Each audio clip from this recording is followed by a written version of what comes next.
Atzīmējot rudens sākumu, Siguldā noritēja Rudens karalistes svētki, ieskandinot dienu ar mūzikas skaņām un arī cilvēku čalām, jo Siguldas pils dārzā rosījās tirgotāji, amatnieku un dizaina rudens tirgū. Kā zināms, Izsenis Sigulda ir viena no iecienītākajām vietā Latvijā, kur izbaudīt rudeni, jo mums ir fantastiska dieva un dabas dāvana, Gaujas senleja ar ārkārtīgi košām rudens krāsām, ar takām, kur var staigāt, baudīt, katrs atbilstoši savām vēlmēm. Siguldas novada domas priekšsēdētāji pauž, rudens svētki nav tikai vienu dienu, bet teju mēnesi, kad Latvijas iedzīvotāji un arī ārzemju viesi dodas baudīt krāšņo gada laiku, pastaigājoties un arī lūkojot pēc rudens krāsu dažādības. Ja nu ir tādi, kas nemīl staigāt tik ļoti, bet grib Siguldu baudīt, tad šogad mums ir vēl viens jaunums, mums ir ekskursija bus, kas stāv nedēļas nogalē stacijas laukumā,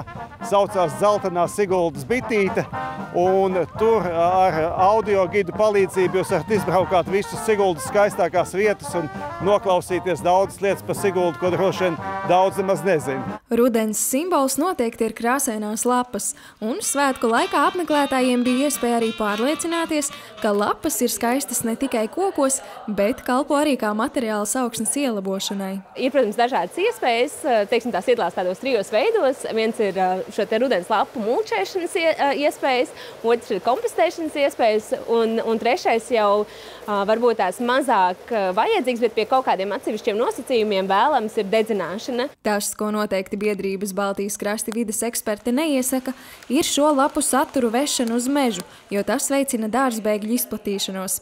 Bet šajā rudenī Siguldas pils kvartālu rotās arī mākslinieka Anda Gūtmaņa rudens lapu kronis, vides objekts kā simbols rudens karalistei. Siguldas zelts ir zelta lapas, un mēs gribējām no šīm zelta lapām pateikt, ka tas karaliskais skats, kas ir Siguldā, tas skaistums, tas rudens zelts, viss, tas ir mūsu kronis, un te viņš ir simboliski parādīts. Rudens sākums liecina arī par dārza ražas novākšanas laiku, tāpēc šajos svētkos ģimenēm ar bērniem veltīts muzikāls uzvedums par rudens veltēm, dažādiem našķiem un viņu piedzīvojumiem Garšu karalistē. Nikija Krivāne, Indars Krieviņš, Vidzemes televīzija.